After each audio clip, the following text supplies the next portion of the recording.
Not you. All right, welcome. So just to explain, my sons were here. I got a new Mac, and my sons were here while they were like helping me set it up, and one of them ripped the. So it's like throwing a sausage down a hallway. It just goes in and out like nothing happens. So I'm using headphones that aren't connected to the Rodecaster. They're connected to my lap or to the Mac, but I have no control over it. So when we came on, I said hello to Austin, and he just in an average tone of voice said hello back and nearly blew my left eardrum. So we'll see what I can't figure out how to turn it down. Like the volume button doesn't work on the computer, and there's no control on these. So maybe there is there? Maybe that's it. Oh, I think it's getting quieter.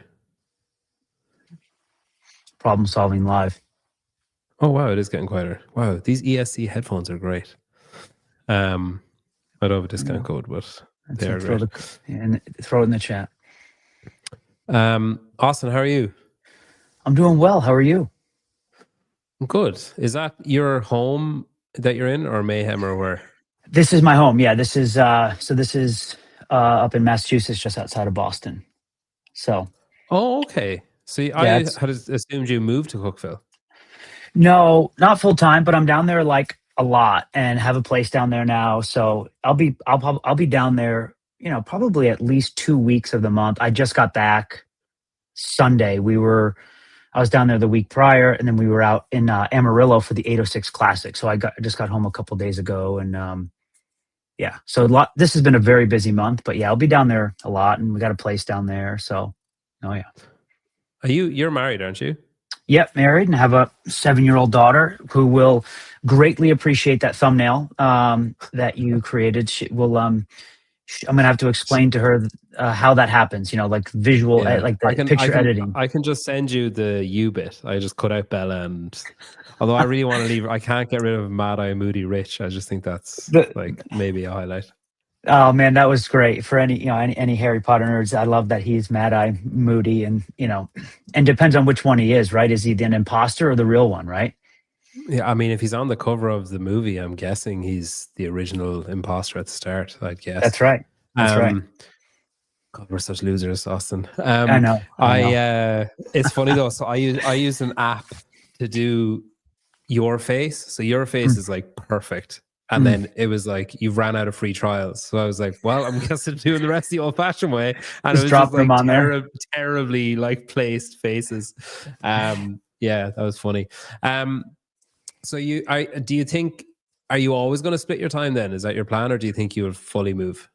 No, I don't think we'll fully move. I think, obviously, with Haley being in school up here and what that looks like. So, and I don't think the boss, aka my wife, wants to move down there full time. But it'll be nice to have a place when I go, and it'll also, and certainly now it goes in spurts. But we're doing so much; it's so busy. It's just nice to have a place down there. So, but yeah, we love it up here, and gosh, I've been up here my whole life.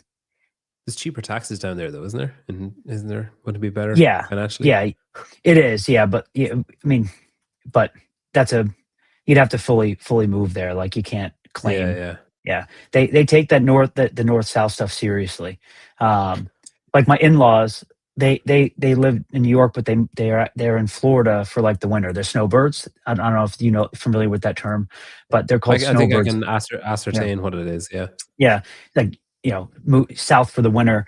And there's like if you want to claim that you live there, it's really, there's like an app you have to prove that like 51% of your time is there. It's really intense because you live in the Northeast and you go down to a place where there's no income tax and things like that, Yeah. So they take it seriously. Yeah. I think Ireland is like half the size of Florida. So, I mean, you could go anywhere and you're just getting ravaged by tax no matter where you are here. To be honest, I think it's just like half your money's gone, whether you're north, south, east. It doesn't matter. It's just like you just take it. Well, yeah. Well, it's probably one of the most misunderstood aspect of the States, where it's crazy to me that it's different everywhere. Like that blows my mind. It's not just one. and it's so different, right? Like one of my favorite asks, it's like, is that you can vote with your feet, right? You can Yeah. just move from, like, you can just, if you're, you know, if you want to go somewhere that maybe has different limitations or whatever it might be. I mean, the Northeast is somewhat similar, but even still, like within 5 or 6 hours, I can get to every state basically that in the Northeast within a very short drive, 5 hour drive.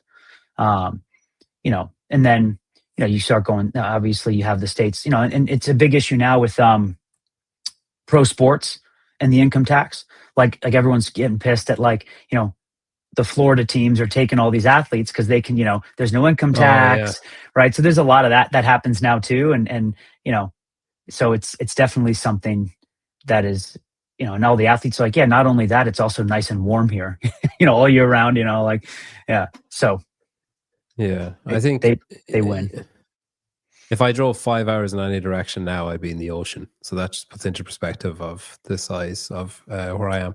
I was there last weekend though. I was in Spartanburg. Matt says, "Good to see. I got some rest since the weekend." Yeah. So I mean, crazy luck on the way home was that there was a 4-seat row that was empty, and when they called me up to the desk at the gate, and I was like, "Oh shit, here we go. Like, what's the problem?" And he said, "Oh, I'm going to move you." And I said, "Why?" And he said, "Well, we have an empty row." And I was like, "Okay, I'll take it." And had a great sleep on the way home. Well, as much as you can. And then, yeah, I'm not handling it well. I'm not handling the return to Greenwich Mean Time as well as I thought I would. Despite, I was like, if I sleep on the way home, I'll be totally fine when I get home. But just the energy levels. I did a workout earlier on, and it was like 8 rounds every 4 minutes. The first round fine, second round fine, third round.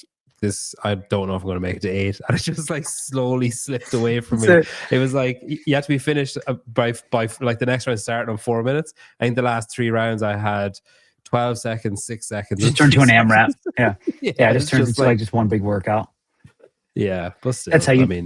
Know, like, yeah, hey, movement. But yeah, I remember that, back when I was traveling a lot for gigs, and I think I was telling the story, to someone who was where I remember coming back from India, and I think Boz gave me this advice early on. He's like, hey, like when you land, like no matter where you are, no matter what the time, just move. And I remember I came back from India. It was an 18-hour flight at the time, because like the air zones were, you had to fly up and over stuff because of where you could fly and couldn't fly.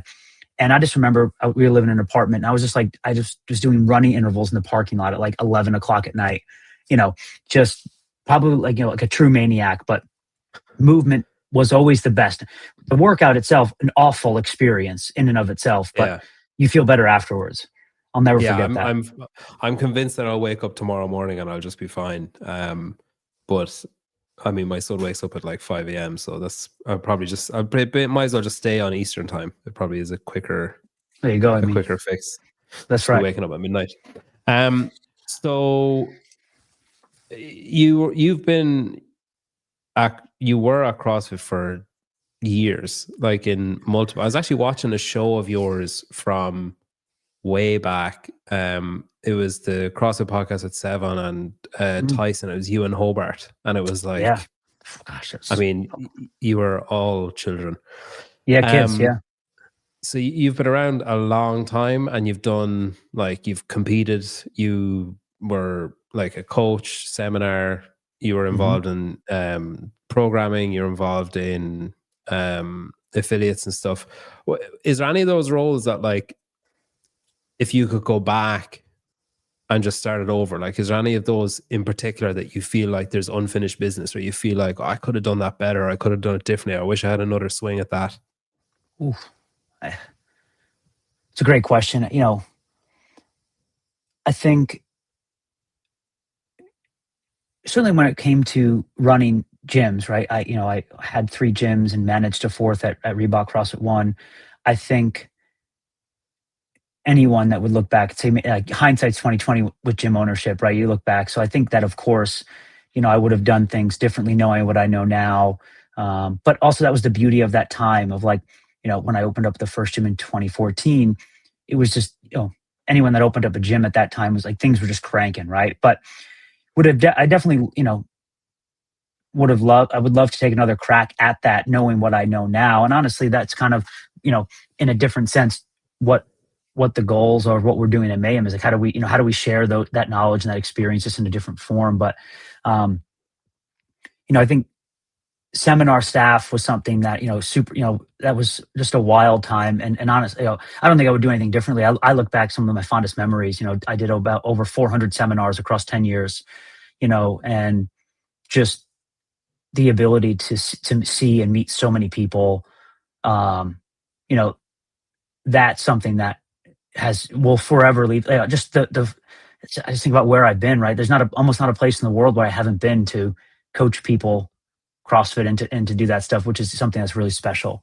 So those things, are, you know, and then not, from an athletic perspective, you know, I look at that as almost like, I don't know if I could have done anything different. I feel like I maxed out my potential, to be honest with you.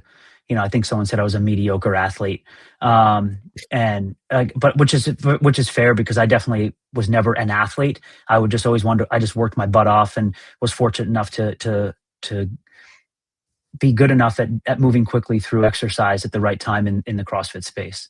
Yeah. Yeah. It must be weird though. Look, like when you look at the capacity in the sport now, the capabilities of athletes, and then you think about what it was like when you were competing and how much, like, it's a completely different game. Yeah, it's unreal. Um, Gosh, when we first started, we had no idea what we were doing also, right? Like, that's the thing. Like, when we were learning we were learning these movements, we were learning, and we didn't understand a lot. We were trial by fire. And honestly, I think that's some of the stuff that I've been most excited to really kind of dig under the hood a little bit with Rich, because I think he was at the forefront of really pushing training forward, in a way that challenged a lot of people, volume and creativity. But now, just the strength and all, it's like, at Coaches Congress, I spoke about it a little bit, and I'll speak about it this weekend at Affiliate Con. Just um, the learnings that we've learned over the last 15 years of how to be a better athlete. I actually don't think that we've talked about that eloquently enough. On, like, just think about, like, when Hinshaw entered the space, right? And then what aerobic capacity, what interval training, what it meant to go a lot longer. In the beginning, we were just like, we didn't go long. I was like, we're doing CrossFit because we hate to go long, right? Like, that was sort of the meathead joke. And we realized, all right, this is actually really important. What does that mean? Swimming, all of the, like, we just all and everyone has stayed fit, and they're getting stronger. The skills. Look at what some of the CrossFit athletes have done on the Olympic lifting stage, right? On the world stage. It's unfathomable. It's really, really cool. But what I don't think we've done, and this is what I really want to be able to keep unearthing it from a Mayhem perspective, is what have we learned in the last 15 years that has actually really propelled that movement forward, like you said, right? What is different? What are we doing now that we didn't do 15 years ago, that is not just better athletes? Like, I just don't buy it, right? Because, like, we're smarter. We've learned a little bit, and obviously the pool's bigger, right? So we're getting better talent, right? But I mean, we're clearly doing things differently than we first started, where we were just like, let's just go work out fast, right? Yeah, I guess like when you guys were like up until probably 2015, maybe 2016, there was sort of a like fuck around and find out mentality, because you could show up at the games and it literally had no idea what to expect some years. Now there is an aspect of unknown and all, but there's sort of parameters that things are going to fit into. Like, there's going to be a long one. You're going to probably have to run. You're probably going to, be comfortable on a bike if it's an outdoor venue, like this stuff like that. Whereas back then it was like, literally could be anything. And then I suppose, like you say, you have those experts coming in from different sports who are saying, or even there's athletes looking at different sports, like reaching out to endurance cyclists and all these kind of like, specific weightlifting coaches and that, asking like, what's something that you guys do? Which I know, like, Matt Torres is big on that, like looking at other sports, other coaches, and saying, I mean, if runners are doing this, CrossFitters who want to get good at running should also probably be doing some of it. But yeah, it is crazy. I mean, when you think of the stuff that you guys are doing at the games, like I could lift some of the bars at the games. Whereas now it's like not a chance. You know what I mean? It's Yeah. just it's just leaps and bounds from where it was. And I think it's the same most affiliates you go to. You have people who could have a go at some of the games workouts as they're written. Whereas Yeah. now it's like very few and far between. Yeah. Yeah. I think, and that's the purpose of the apex is you got to push, right? So you got to challenge it, right? And that's something that people get frustrated about. But yeah, the games workouts need to push the best in the world. The best in the world keep getting better, which means it won't be as approachable, right? For everybody.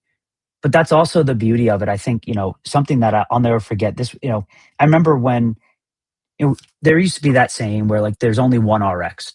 There's no male or female. It's just RX. And I think Annie Thor's daughter was like did DT at 155 in like 10 minutes or something like that. And I just remember that that being so inspirational, unbelievable, unfathomable. And if you don't have those metrics, right, you don't pull each other up. Yeah. And I think that's something that's an important, you got to have that tip of the spear to really pull people up. And I mean, I remember vividly thinking about that. I'm like, okay, well, first off, I have to beat Annie, right? Like I can't, like, and then two, she wouldn't have done that if it wasn't prescribed. Yeah. Right. Right. That's the other aspect of that. So but it's even when you think about like how many gyms have handstand ramps and stairs now that like wouldn't have even registered as something that they could buy or would consider buying, because why bother? But now it's literally, it's so common. Like handstand walking is so common now, and obstacles are so common now compared to what they used to be. It's like, it is pretty nuts.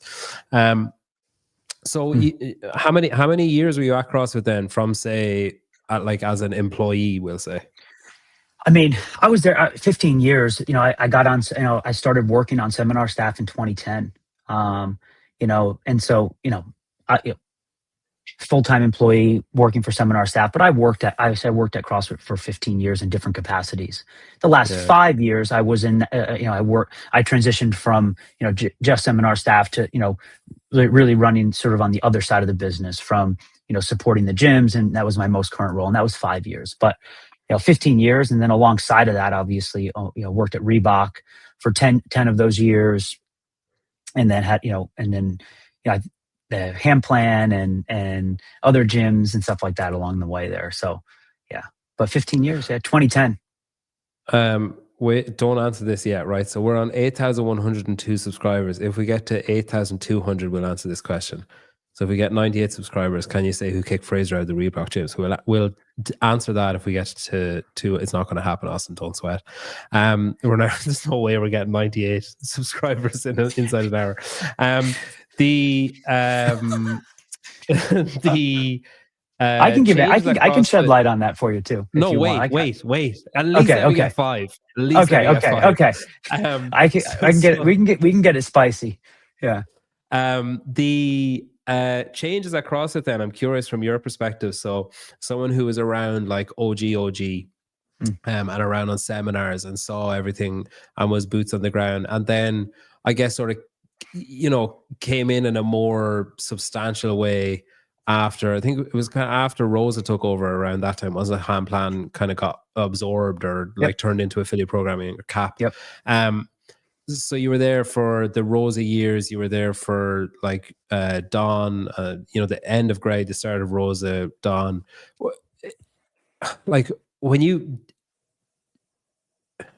do you view that as like a trajectory of one company, or do you see it as different? Like, how do you kind of bookmark those things? Because they're quite substantial changes that you've been through. Like, I mean, you have Greg owning the company and it's going in a certain direction, and it's all like, outsiders will probably look at it as contrarian and, argumentative and like pushing the boundaries of truth, I suppose, or truth seeking.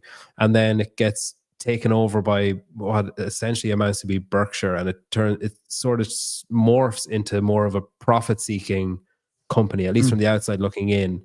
yeah. Big picture. I'm not speaking about individuals, but Yeah. big picture. That's it. It kind of has to be when it's owned by a company like that, I guess. And then Don comes in, and it sort of seems like there's an effort to try and regain what it once had and to move back to the roots, but it's sort of kind of stuttered. And now obviously there's more changes happening now. Like how do you kind of compartmentalize those changes, or bookmark Mm. those? Do you see them as separate things almost? Yeah, I think working at CrossFit for as long as I did in different capacities, you know, you learned how to block out a lot of the noise, right? I think that, it gets romanticized from different angles, but, at any, you work at any company, at any business, there's dysfunction. And, you know, and so you block out what's unnecessary and you focus on the job at hand, right? And, but even there are a lot of moments in that sort of create sort of the timeline, and gosh, it would even be prior to sort of the transition where you had like where social media got when social media got turned off and the media team got fired and that type of stuff. That was a huge shift, right? Like there was a couple shifts that were seismic. Um, but one thing I think that, at least from my perspective, really never changed and has never changed is the purpose to me has always been the same, is that more people should be aware and doing CrossFit. The world's a better place with CrossFit. And whatever I was doing, that was my goal. Whether I'm doing seminars, whether supporting affiliates, trying my best there, and I say that it's a broken record, but like nerdy as it is, I truly believe that. And, you know, and I think that everyone involved at different levels, maybe they're in, their connections, whatever it might be a little different, like you said, profit seeking or truth seeking, whatever it is. I actually think, in being close to many people at different levels, I truly believe that the connection that everyone actually really loves CrossFit and wanted to share it. Now their involvement with different entities, whatever, but I, I don't think there's any malicious or nefarious intent from anyone that I've ever interacted with. And I think, you know, where people had different levels of success or failures, right? And unfortunately, that's just the way it works. And everyone will say like, well, if I did it this way or that way, but you didn't. So and you weren't there. But I think that the way that I looked at it was, how can I survive in this environment and do what I love, which is CrossFit, right? And that's always how I played with that, because it really always meant a lot to me. Um, and and honestly, like in my transition from CrossFit, it was the same driving force, to be honest with you. Um, and which kind of seems contradictory, like why leave CrossFit to go to Mayhem if that's something that's so important. But I truly believe that with what Rich has built at Mayhem, and what those beliefs are and where we're going to go, is I think we can make a huge impact. And I personally can be a part of that impact. And that's always been what I wanted to do within the CrossFit ecosystem. Right. So, you know, and also change, right? Like I think change is a good thing, whether sometimes you look back like maybe shouldn't have done that, right? Or, but yeah, there are timestamps that you look back of, like, the water jug stuff, right? Like like there are just things that you remember, but I don't think none of it's bad, and all of it had a root cause of like, okay, maybe didn't land how we wanted it to, but I get it. Do you think if like 2020, if Greg had stayed, do you think it would have been like, do you think we'd be in a healthier position than we're in now? Or do you think was there a decline anyway? Like, what's your view on it? Yeah. I think the trajectory was inevitable. The speed at which that was happening probably, could have been sped up or slowed down. But I think some of the root causes were long before 2020. I don't think it. I know it. But What do you think are the root causes, or were the root causes? well, I think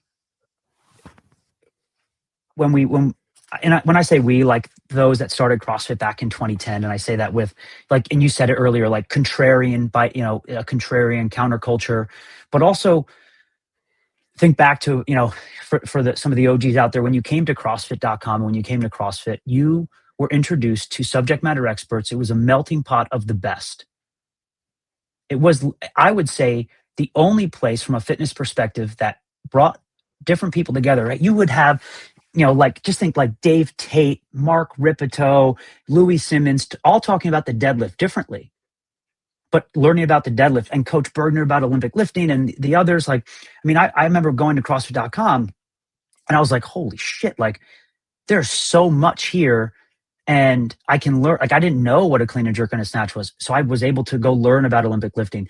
There was many different ways you could learn how to deadlift. Like, and you listen to, Dave Tate about falling backwards. And then, Louis Simmons about, you only understand one every, 100 word when he spoke because he was such a genius. But like that over time started to go away.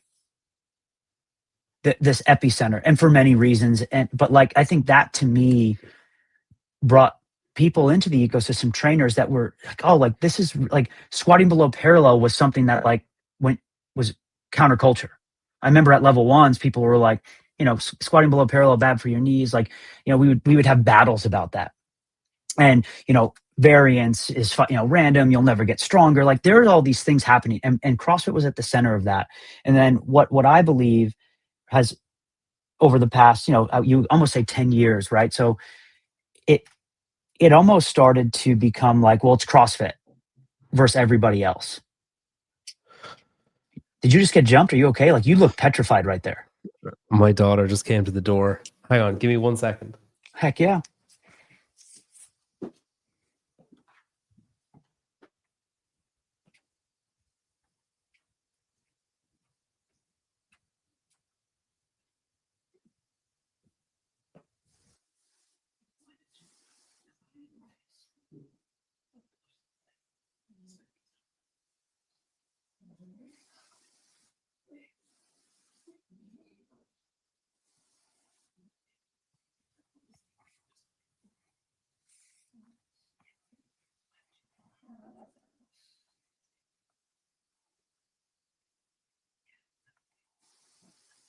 I'm reading some of these comments now. These are great. Looks like my dad when he would be on Quicken. That's great. I'm reading. Now I'm in it. I'm reading these comments. It's awesome. Quicken. I miss James too. I saw that. I miss him. I miss Hobart. Me too. Do you miss Austin? I don't know. He doesn't. Said the gobbledygook. Stop reading the comments. Sorry, Chase. I will stop. This is fun. Yeah, we can just bullshit with each other. If you sit. Oh, someone made fun of my background. No, this is real. No, this is real. I've had that flag for a while. That folded flag was an old one from the front. We got a new one, so I folded it up. What else? Yeah, he doesn't run a commercial. I don't know how to do this. What else can we talk about? Yeah, this is all legit. I'll be honest with you guys. My wife did all that, and she's, but I think it looks cool. I have to make sure I do the date every morning or else I look like an idiot. Were you at CrossFit Health? It was so nice to meet you. Oh,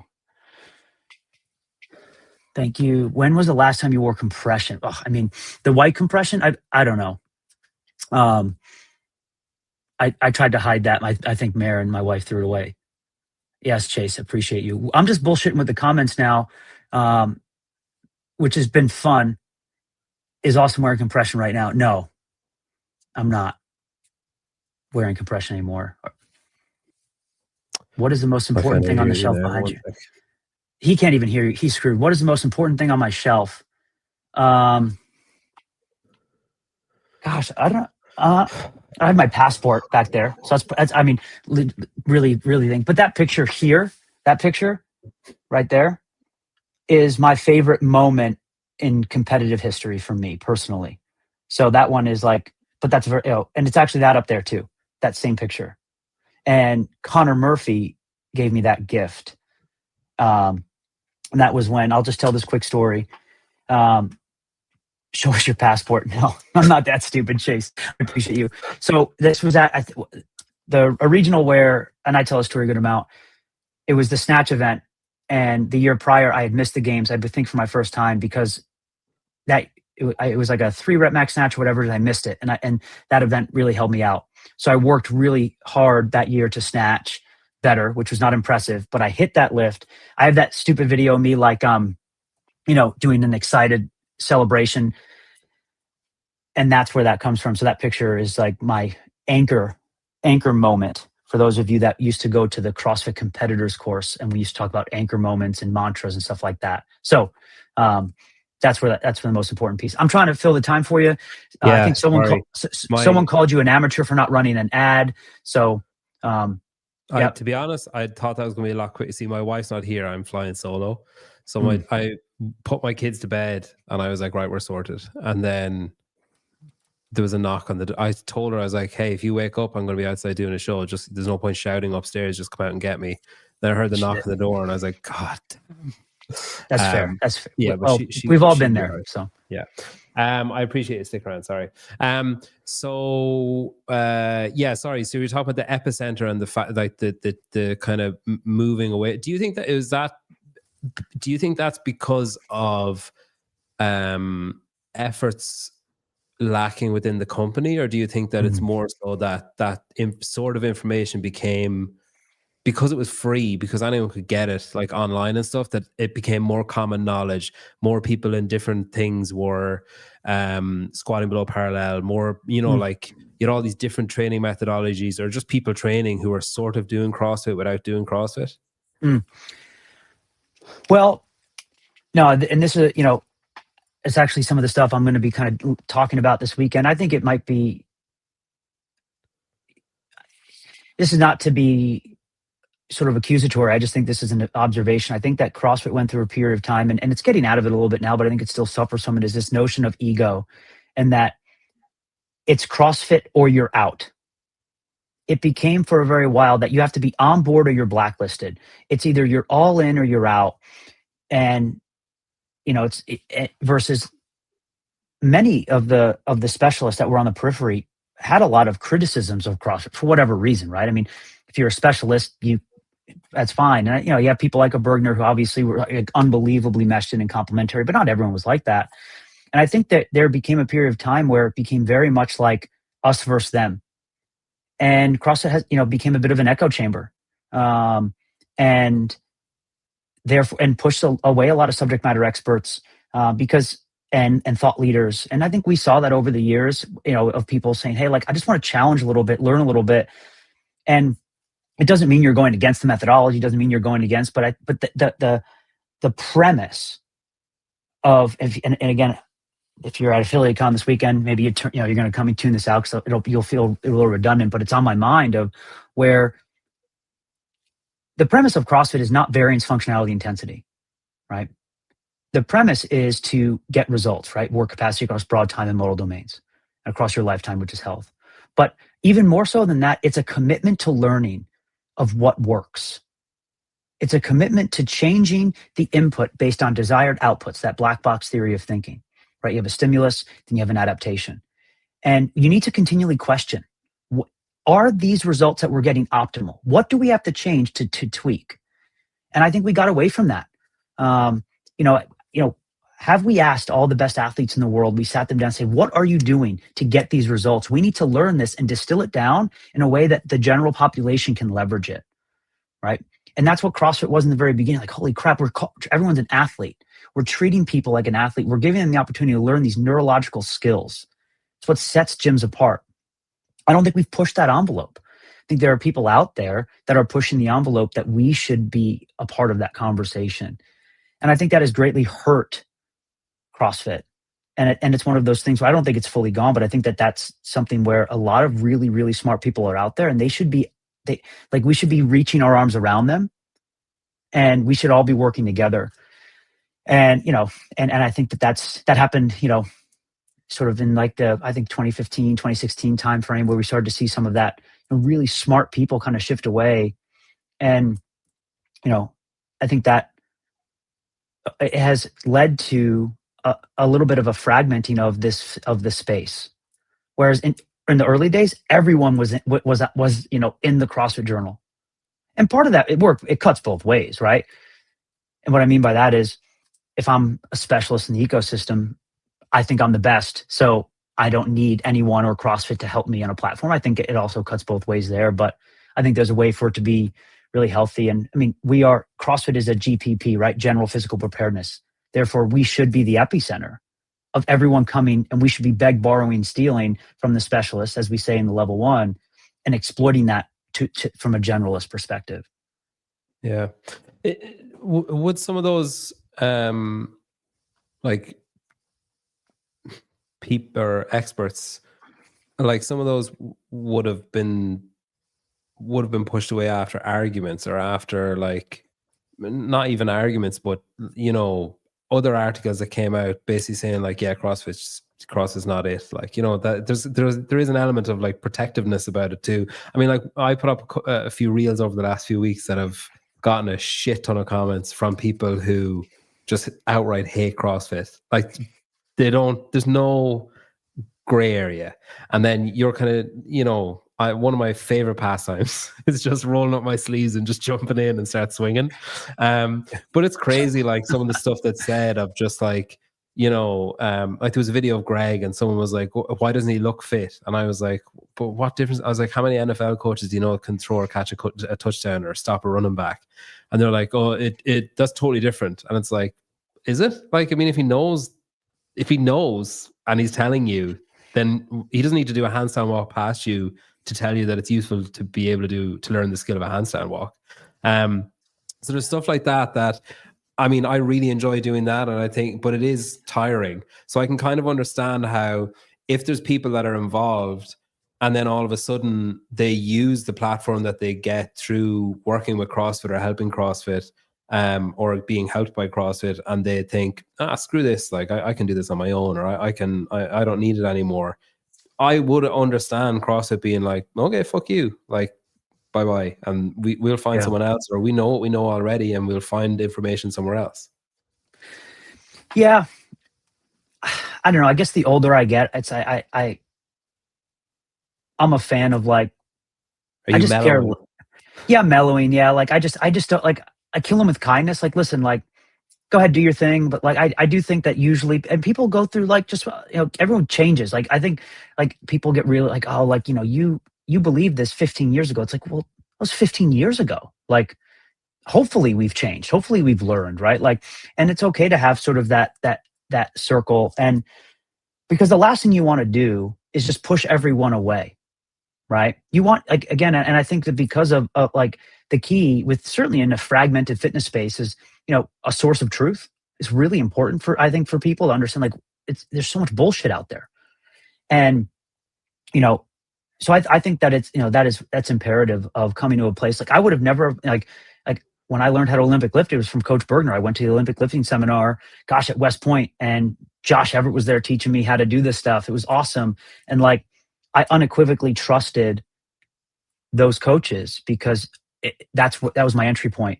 And so I do think that that's an opportunity, is subject matter experts and those that are in these areas. I mean, gosh, I went to, the CrossFit endurance course, and then, the pose running. I mean, like, if you told me I would go to learn how to run, like what is pose running? Like, what the heck is that? But to your point, I got to learn how to better run. So I'm going to go to this stuff. And so I think that's an opportunity to regain a lot of the trust, to be honest with you. And there's some unbelievable subject matter experts out there, and you can align with the methodology, but in tangent, right? Like, you don't need to be, like, you can be very, like, segmented, but also challenge. I think that's okay. And that's also the premise of CrossFit, is that, hey, we're going to try things. And you know what? That didn't work. We're not going to do it again. Like, that is all, like, I think we need to be okay with that. Is like, experimentation is how we learn. Go back to old.com, you could see, in the programming days, you'll see a lot of that experimentation. Like, if you ever want to nerd out, like, instead of, maybe more therapeutic for you, instead of, like, fighting human beings in comments, you go back to, like, the old.com days and take a look at, like, I think there's a couple weeks where, like, you'll see, like, the same format of a workout. It's like 400-meter run and, like, a gymnastics and a weightlifting. And, like, I think it was when Greg was programming, you see, like, Greg just changing one thing each day. It's like and you can just, that stuff is so cool to see. And you can see it right there in front of you. I think that stuff's. I think we've gotten away from that a little bit. And with a larger audience, it might not be prudent to experiment on the thousands of people that are following. Back then, it was probably just a handful, and you knew everyone that was doing it. But I think that the concept is important, and an echo chamber is where growth and adaptation goes to die. And I think that has been a bit of the stagnation from my perspective. Did you feel that when you were there, like when you were in there, that it was echoey? Yeah. And did you are you able to do anything about it, or is that why were you planning on quitting anyway? Like, did you sense the end was coming anyway, or how did this move come? Was it because you were like, I can't have the impact I want because it's set? Yeah, I mean, no, I knew, and I think I've said this before, like I knew that I was moving on, personally, professionally, for many reasons, but mainly for myself, but also like to the point of I really want to be able to make an impact. And, there are a lot of variables that were leading to that. And so honestly, like with Rich, that was, somewhat like, the timing was pretty unique from like where I was, like, and when we started chatting, and when he started kind of let me know where he wants to take Mayhem in the business, like anything, right place, right time for me personally, where if that were 2 years prior, it'd be very, very different, or 2 years from now, like who knows where I would be. But, we all know that's kind of the weird way life works, right? Mm. Who do you think is the biggest loss then? So you mentioned some of the subject matter experts and experts that were around and that were maybe pushed away. Is there someone that you're like, oh, that was a big miss? Yeah, I'm a little biased, but I think EC Sinkowski was the biggest loss from a CrossFit perspective. I think she's one of the most brilliant, smart people I've ever met. She was a mentor of mine on seminar staff, nutritionally, movement wise. Yeah.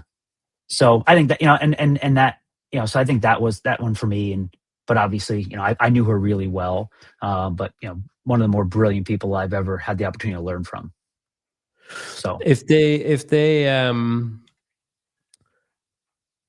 we just say you get an email tomorrow morning that says, hey, Austin, we've actually decided not to sell and we're just going to give you the company. Here's the keys.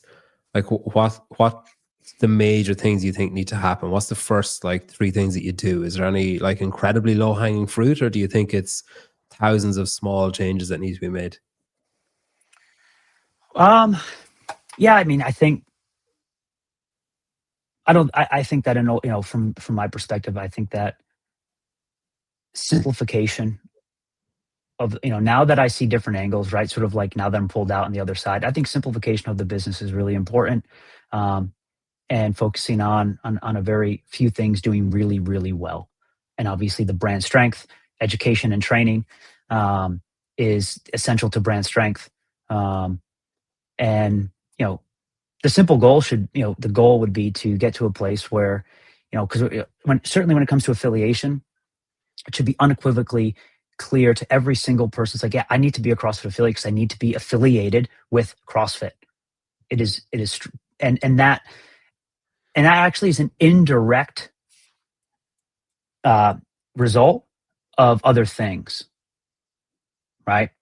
It's, again, I just think back to when I when I opened up a gym, it was never a question. If you said affiliation was 30 grand, I'm like, oh, well, I'll pay it. Cause like it was never a question to be an affiliate, because I needed it because we opened our doors and we were full, and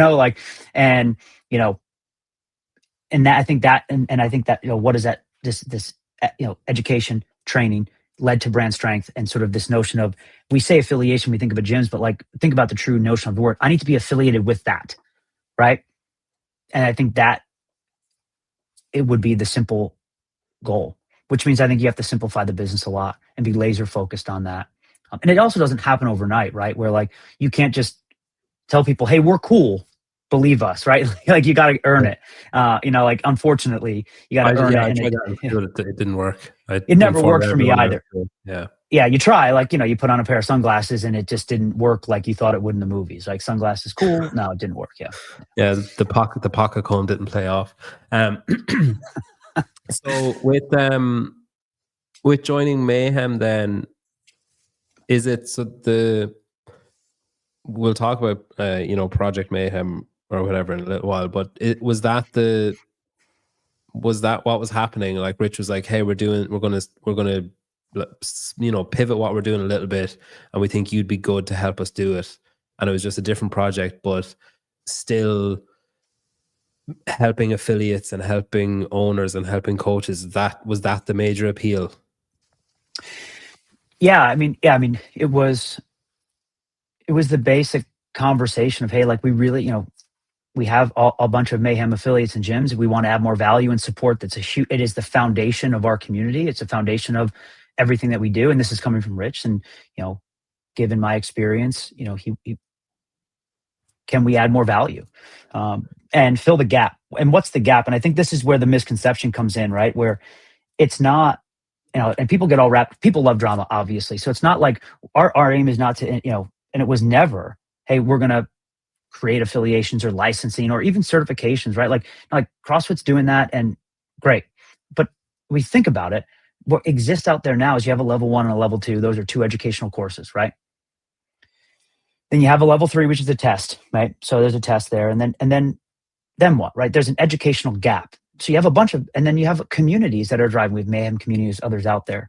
How do we help owners and coaches get better? And do we have a platform to do that? Yes. Can we do more to serve our community? And the answer is yes. Can we make it easier for owners that want to get better? And that was really the premise of that, is to start to fill that gap. And that's really what we're driving towards. Is it's not replacing, it's augmenting. But, I always said this at CrossFit, and I'll say it now, is, I would love to be able to walk into 10 gyms and have a wonderful experience.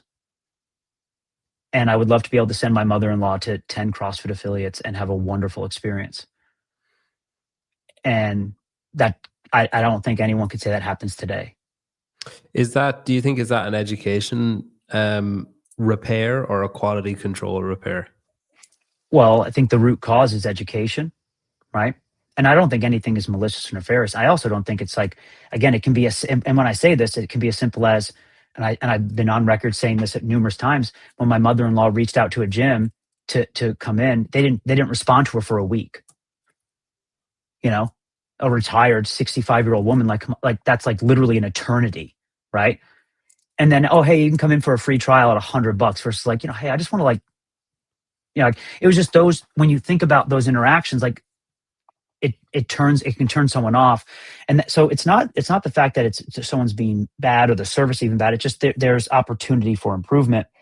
And so it all comes down to education and support, but also how do we help our owners and coaches have a pathway to get their head above water, right? If you're struggling, you're struggling. So you're not able to focus on certain things. And there are unbelievable businesses out there that do this. How do we make it easier to, programming? When we started the hand plan back in the day, and obviously at Mayhem, like what was the concept of that? Is it to sell you something? Well, no, it was like, hey, we can share, add some value so you can take some time back. What's your time value there, right? It's a very, now, again, it's like mowing your lawn. You can mow your lawn or you can have someone do it. What's your time value? Right? And if you have a small little lawn that takes 2 minutes, you probably don't need to outsource, right? You could probably handle it. But as it gets bigger, you have that concept. It's that same concept of where is that value, and how can we share what we've learned, and bringing subject matter experts together. And I said that earlier, where like when we think about bringing people together, we can be that at Mayhem. It's like bringing the best together for access for our owners and coaches, and making it something where we're growing trainers in the ecosystem, not losing them. Where I'm an 18 to 20-year-old trainer, and I say, listen, this is something I want to do, and there's a viable career path. Because it changed my life.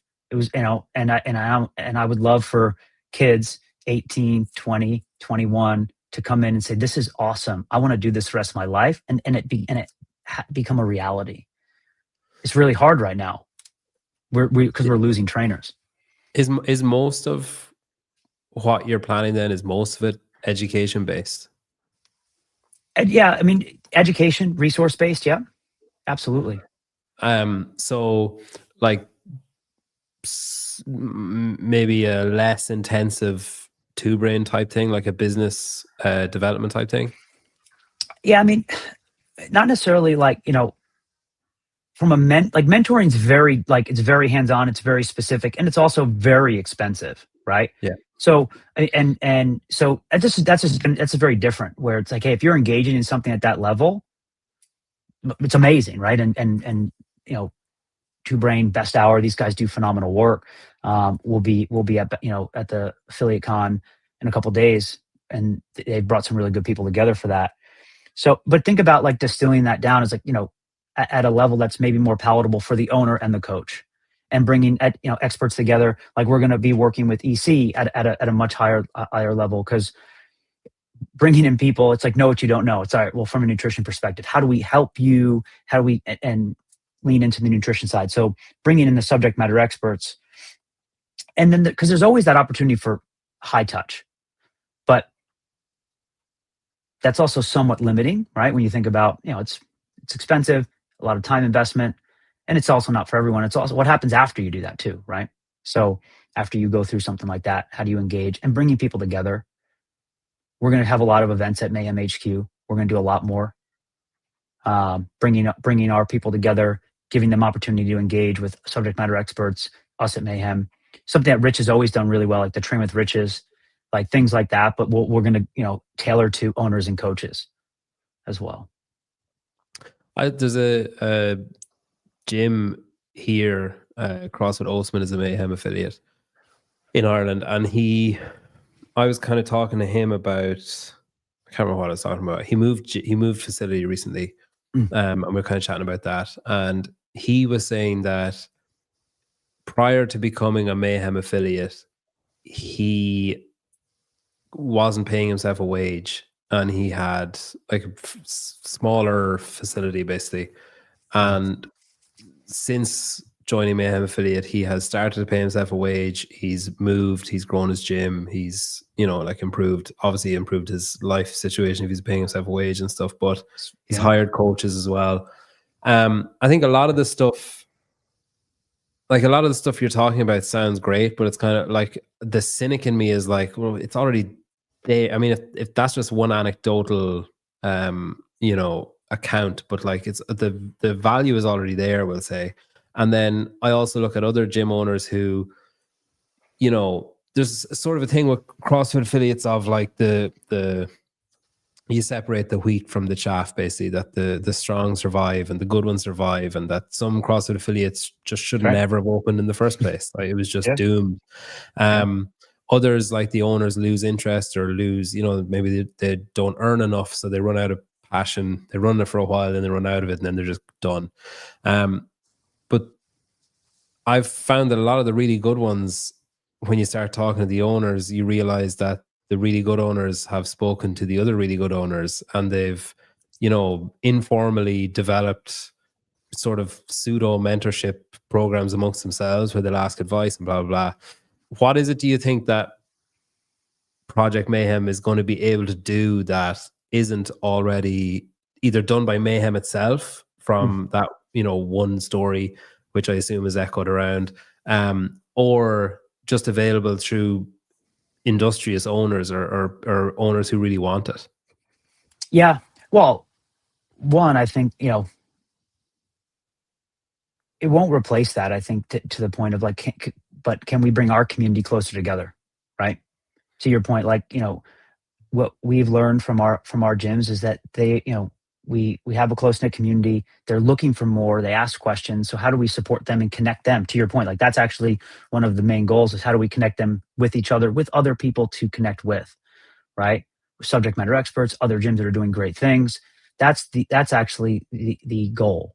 Is how do we bring our community together? It's also why we really want to lean into getting people out to Mayhem of like the most we can, because it's important to get around each other, right? Where getting outside your four walls, having the opportunity for connection. Because I agree, the one thing that you see from very successful gym owners, they're willing to learn and willing to understand it from others, invest time and energy in themselves from other people. So our goal is to make that easier. And also to support that.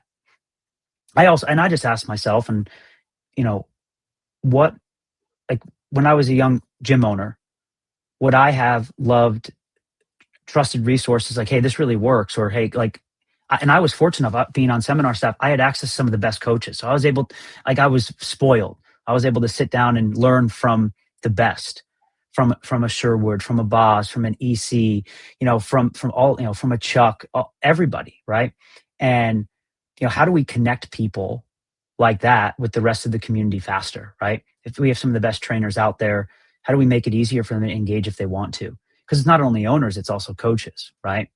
And how do we create a group of coaches that can be easily interacted with to help get better, to give more opportunity?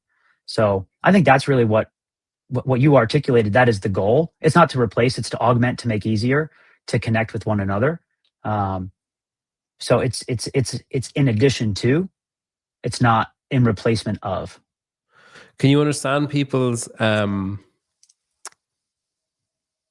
querying of the timing or concerns of the announcement and stuff? I mean, if you look at the timeline, you have Rich publicly backs a potential owner of CrossFit, pulls away from that, rumors of discontent start going around. Then suddenly Project Mayhem, you're at the affiliate congress, you're giving speeches about bringing people together and moving things forward. And then I think my immediate response when I was looking at it was like, God damn, are they going to start their own affiliation? Like, are they going to change? Are they going to start their own version? How are they going to do CrossFit without calling it CrossFit? How are they going to get around that? That's where my brain went straight away. I think I would imagine most people probably went to the same place of like, oh shit, like there's a schism coming.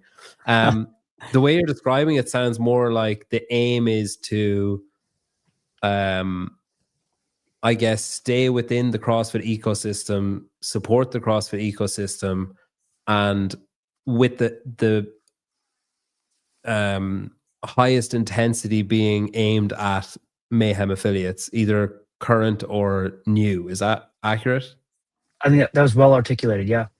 Thank you. I think, yeah. What you're suggesting, though, it doesn't. I mean, like, you're an addition to the wage bill, like, for one. The other stuff doesn't, like, coming up, like bringing in all these outside people like EC, they're not going to just show up for free. So this stuff is going to cost more money. Is the aim there that more affiliates will join when they see the value and that will cover the cost? Or would a current Mayhem affiliate owner expect a change in their, financial draw? No, when we think through, like, our current Mayhem, its programming offering, our goal is to keep doing that and adding value to that and making that better. And then like anything, if you want to engage at a higher level, and we're not there yet. This weekend we'll kind of lean into it a little more, about some more concrete stuff. I want to blow it, but you're good at trying to pull information out. You're very sneaky and slippery. It's your superpower.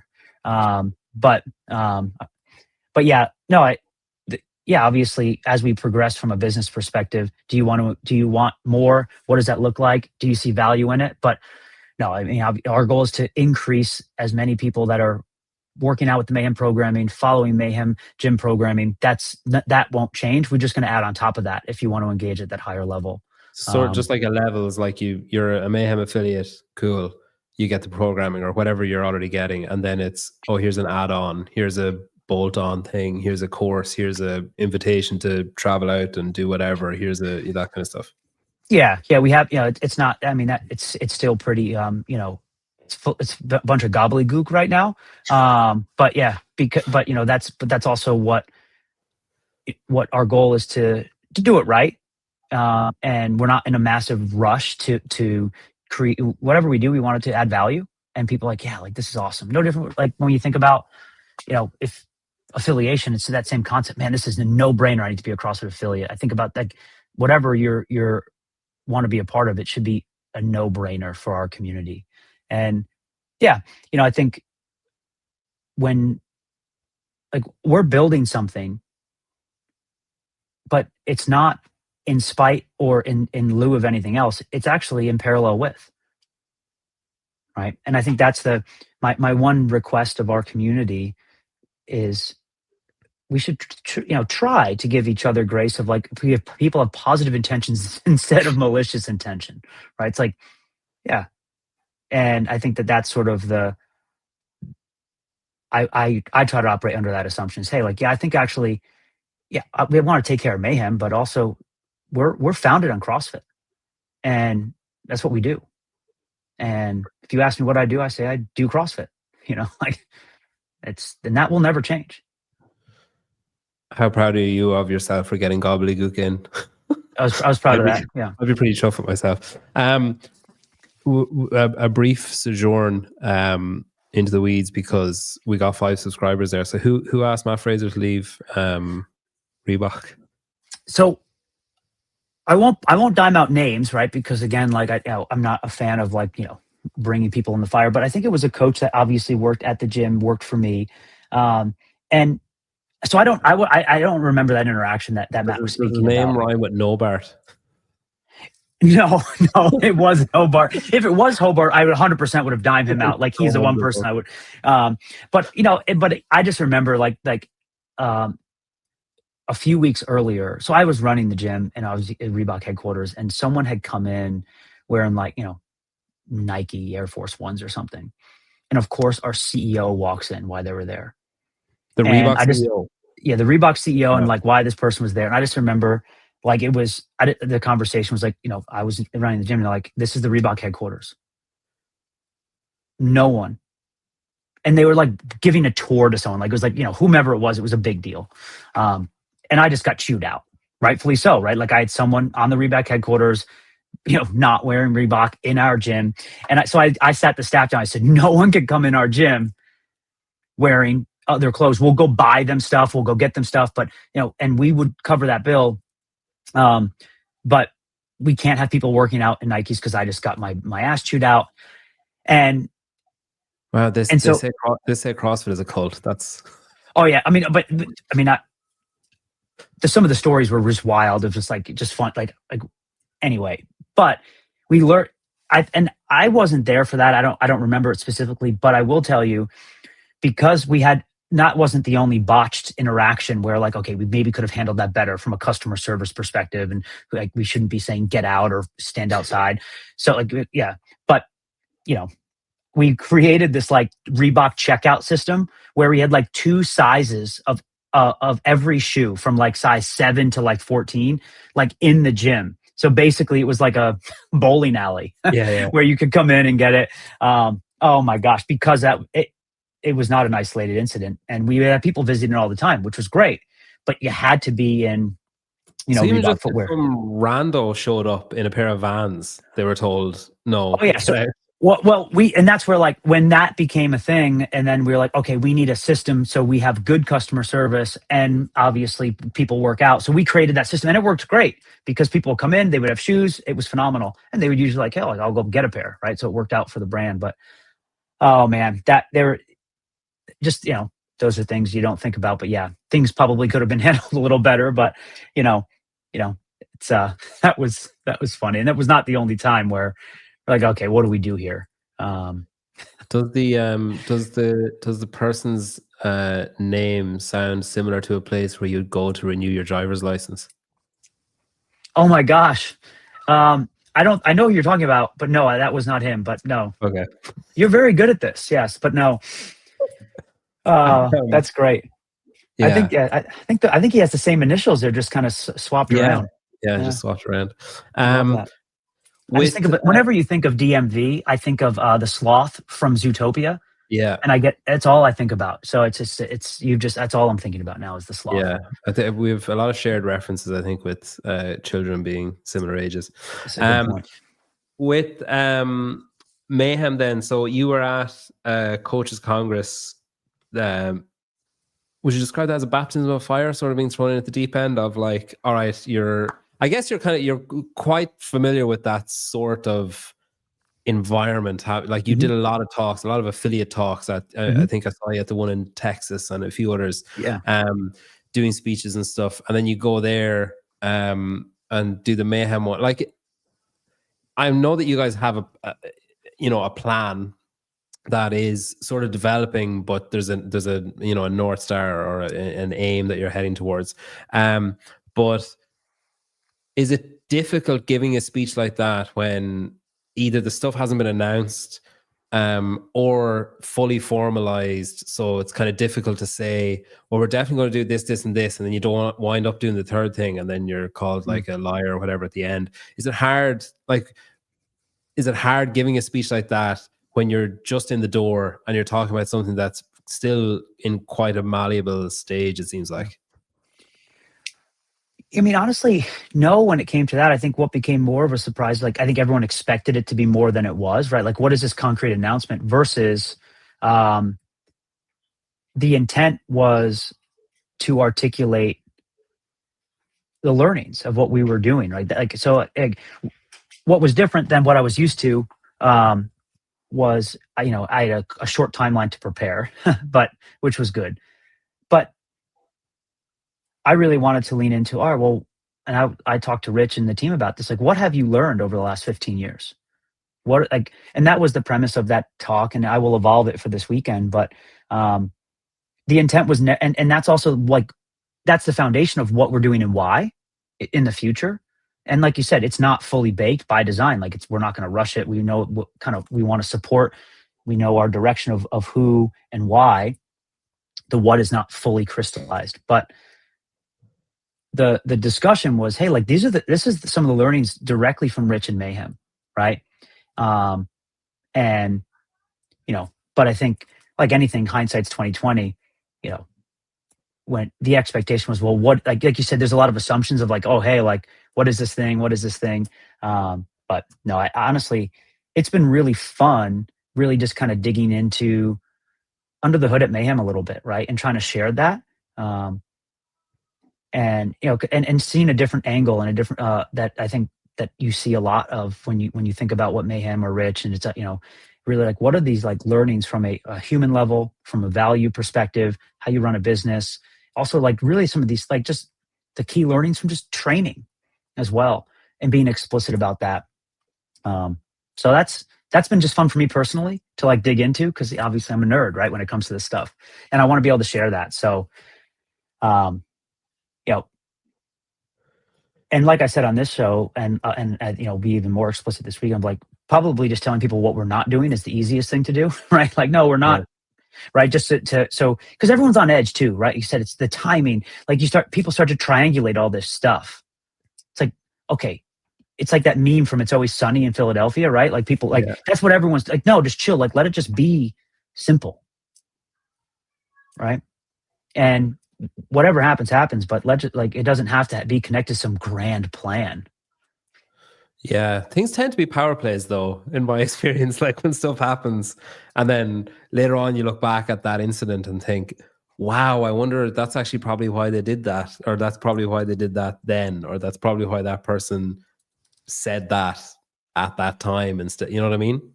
Well, yeah, I think that, like, obviously, like, we're a business, and we want to create excitement, and Yeah. we want to get people aware. Like, of course, yeah. I But think you were kind of hamstrung as well. Where I remember, like, I can't remember where I was. I was on holidays, and I remember seeing Rich put up the Project Mayhem patch or something. I can't remember what it was, but he put up a photo of, I think it was a patch of like Project Mayhem or a sticker or something. And I knew he was at affiliate gathering or the Coach Congress, and mm, I was like, "Holy fuck, they're going to announce it!" And then you give speech, and then I was like, I just walked away from it, just being like, "What?" Like, I still don't yeah, understand what Project Mayhem is. I don't understand what's happening, and I just felt like yeah, sort of like left in a limbo of, okay, I yeah, guess something will be announced soon. yeah, Like, it was just kind of odd. yeah. Well, I think that's also the thing of, like, we're at a time where our community just wants, like, whatever's like, people just want, which is also a really good thing, and good learning for us. Like, people just want to know, like, hey, like, what's happening? Do I want to do this? Do I want to be a part of this? Yes or no? And, like, to your point, like, oh, is this something concrete I can grab on yet or not? That's where our community is, where, you know, 2 years ago, it would be, people would be like, cool. Yeah, just be like, the space is very different. Yeah.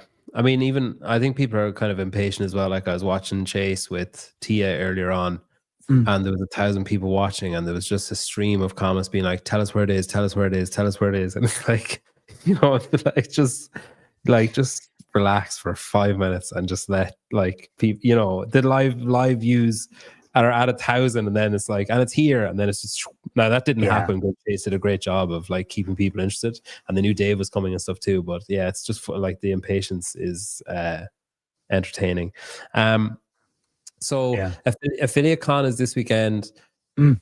and you're saying that people will be the curtain will be pulled back a little bit more, basically, or a little bit more information given.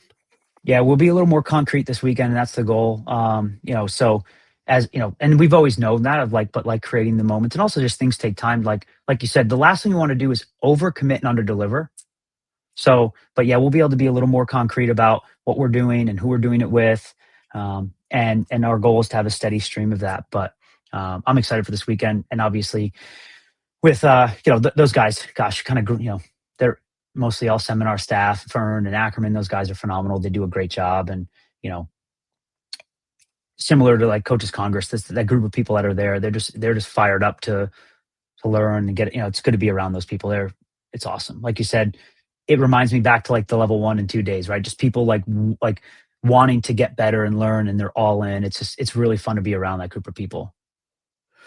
Yeah, I mean, like those things aren't cheap, so No, it's great that there's like, you know, CrossFit does the affiliate gatherings, and I know you went to a lot of those, but I think um I was at one here, and it was actually fine, but I think I have this. I mean, it was good, as in I'll answer that point now in a second. But I think I had this idea of it's just like a fucking complaints line. I just feel like you go to an affiliate gathering and it's just a row of people with their hand up, just saying like, I didn't get, or why do we not get, or I'm pissed off at. And I think I just expected that's what all affiliate gatherings will be like. The one in mm, Ireland was fine. It wasn't actually like that, but maybe mm, that's just because it was our first one and they didn't know how.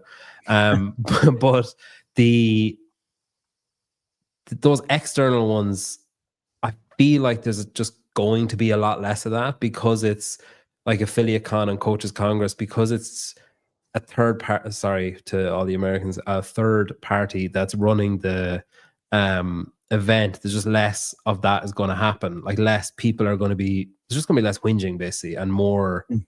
I don't know. Yeah. Positive energy, I guess, or whatever. Just I don't know. Maybe I'm mischaracterizing what affiliate gatherings are like. I don't think you are. I went to many of them. I also think like, you get it's oftentimes the squeakiest wheel's the loudest, but um, also you got to pay to be there, right? And I think that that's something that if if you're willing to pay to go to learn to potentially get better, like you're saying something like I'm investing in myself and my staff I'm bringing with me, that's a really strong statement. Mm. So you're around like-minded individuals that are willing to invest and also have the means to do it too, right? In the sense of, hey, I can take time out of my day, be away, and invest in this. It's not a small commitment. So yeah, I think that you get a group of even more like-minded individuals um, that are willing to Sorry. say, So whinging is our version of whining. So just yeah, to I'm clarify that for the Americans, context. I'm convinced. I Do you know who this is? Well, isn't like wasn't that like a really old CrossFit? Like, wasn't that like an old account on? It wasn't the Wi-Fi password or something? Oh yeah, yeah, that's right, that's right. That's where it is comes from.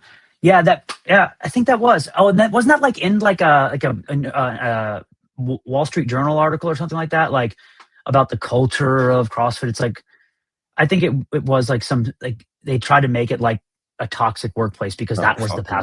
password. How heinous is that shit? It's like okay, Probably in the New York Times. I think Um, yeah, I think that's like where that came I'm from. convinced that you've worked with that person. I'm convinced it's a. I mean, I thought it was Hobart for a long time, but I'm convinced it's a Well, red yeah. shirt.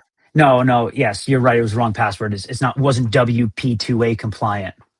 Uh, Ollie Mansbridge, who ran that one, actually, the Irish affiliate gathering. Gatherings are largely positive. It's our most engaged and supportive affiliates. That's true as well, I guess. They, It's sort of like I'm a they've teacher, evolved. and They've evolved. you have your fucking parent teacher meetings or your whatever, and the ones that you don't need to see are the ones that show up worried about their kids, and the ones that you really need to see will never show up, and the ones that need the Well, help the most will never show up. and that is the case at Yeah. affiliate gatherings and at these, unfortunately, 100%. And they So have you know what I changed a say to lot. them, Like, Austin? Fuck them. If they don't want to improve themselves, it's like the member that doesn't show up. Just cancel the membership and move on to someone who wants to help. Try again, and then okay, goodbye. but I didn't. Are you a full-time teacher? Yeah. Well, not this year. I'm on sabbatical this year, or Okay. career break. Yeah. Heck yeah. What grade? Most recently ESL, but the way it works here, you do every September. Well, we go back in September, but in August we're told this is your class for the year. So Okay. you've got 3rd grade or 5th grade or whatever for the Got year, and then it changes. You can request, but Okay. my principal generally doesn't give a shit what you request. Oh. In fact, if you want a specific group, ask for whatever you think is the opposite Right. of that group, and you'll probably get it. Yeah. Nice. You play a plastic. Well, that's awesome. That's cool. I didn't know that. Heck yeah. Yeah. So actually at Coaches Congress, one of the things that was maybe most talked about after the fact was that Don and Jay showed up. You know, they must have been listening to podcasts or something, but they booked an emergency flight over and showed up. And Don said at some point, I am going to get the quote wrong, but basically said something along the lines of, "Oh, that's my fault. We should have spoke. Like, you know, let's have a conversation, whatever." With Rich, you know, kind of stole his thunder a little bit, and said that. Are you like? Do you think was that like showboating? Did anything come of it? Was there anything positive out of that? Do you think? Well, obviously, no. I think honestly how it was handled was appropriate on everyone. I think, you know, Rich acknowledged the fact that Don was in the room on a question he was answering, and Don said, "Hey, let's chat afterwards." I think it was the way it was handled was the way in which it should have been handled, with the way it played out, unscripted, being respectful of other people that were there, of questions that were being asked. And so, yeah, I think that it gets, you know, it's sort of like the game of telephone, right? Like, what happened? No, I think it was just like, hey, you know, let's have this conversation. And, you know, so I thought it was just like relatively normal, given the fact, obviously not, you know, of how it unfolded. And I don't think that it was inappropriate in any way, or sort of showboating or taking anyone's thunder. Again, you know, respectful from Rich to identify, hey, like, Don's here. And then for Don to say, hey, let's have a conversation, or at least start that conversation now. And, you know, whether it should have happened beforehand, like, that's a different conversation. But I think in the moment, I thought it was appropriate. You know, do you think it? What I mean by the showboating thing, I don't mean to say that was his intent going in, but do you think that was it said and then just fizzled out, nothing happened afterwards, or was there an actual? No, there was a conversation after. Yeah. They chatted. Have you got an electric standing desk? Yeah, I do. Wow, so you can't hide Mayhem money. Oh, this is old. This is yeah. This is. I mean, come on. I mean, I feel like if we're in the fitness world, like, you gotta like live what you preach. You can't sit all day, right? Yeah. I mean, I'm like, okay sitting for an hour and 20 minutes. I'll move. You know, I can get up after. Nice dig. You just big boyed me there. I appreciate it. They've sure but the thing. I think maybe I did mean the showboating thing in a more malicious way, but like, I kind of feel like they've definitely spoke. Like, to me, that's like, I'm really sorry we haven't had a conversation for the last like 2 years or something. That's what it sounds like. And it's like, I just don't believe that to have been the case. Like, I don't believe that Don and Rich haven't spoken to each other, or that CrossFit and Rich haven't spoken to each other when he ran a semi-final. You know what I mean? Like, it just feels performative. Well, no, I just think it was probably more, you know, again, honestly, I don't remember the specific question, but I think it was around a specific topic about a conversation, right? So, yeah, obviously, you know, the Open, the Mayhem Classic, obviously there are many conversations, but I think it was just around a specific topic that hadn't been dug into, which, again, should have, could have, would have in the past, but, you know, that's really what it was specific to. It wasn't like, hey, we've never spoken. No, it was more in depth about sort of, you know, higher level stuff. Maybe it was I honestly I forget the actual context of the question, but um, I don't think it was.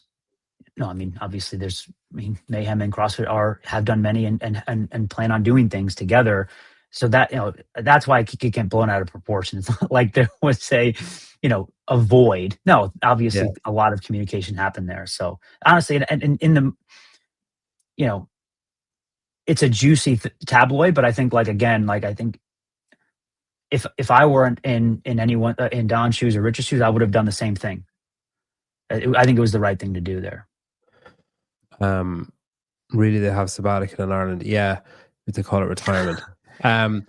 So like, as in someone else asked, "Oh, do I not lose my days?" I'm not getting paid, so like my pension is frozen, my pay increase or whatever frozen. I basically I don't exist for a year, and then if I go back in September, I just kick off where I left off like last year. And you're saying if like so like it's so like it's well, like, I'm just seeing how things go. So I'm doing this for a year and seeing I can still sub, I can still do like locum or whatever. And then you can reapply for 5 years in a row, but it's at your school's discretion. So they can just say no, you have to come back, and at which point you're forced to either quit or go back. So a lot of people went to Dubai because it's tax-free income for teachers. So they took career break from their school in Ireland, went to Dubai for 5 years, came back, bought a house. That's what a lot of teachers did. Anyway, I'm getting sidetracked. It's good. So Affiliate Con is this week. When you're going to pull the curtain back a little bit, but say if you is there a date in mind? I know you don't want to probably put the cart before the horse, but like if you said, December or January or after the Open, is there like a date in mind of when you think people will be able to say, I wonder what Project Mayhem is, and just find it easily? Yes. Like what we'll do closer towards the weekend is like we have a wait list now to like sign up to like for like updates. And we'll have like FAQs published on there a little more. So like that'll be the place where we'll actually like in real time be publishing stuff. And that wait list exists right now, and a lot of it's just like, hey, I want to learn more, be the first to know, right? Basic stuff.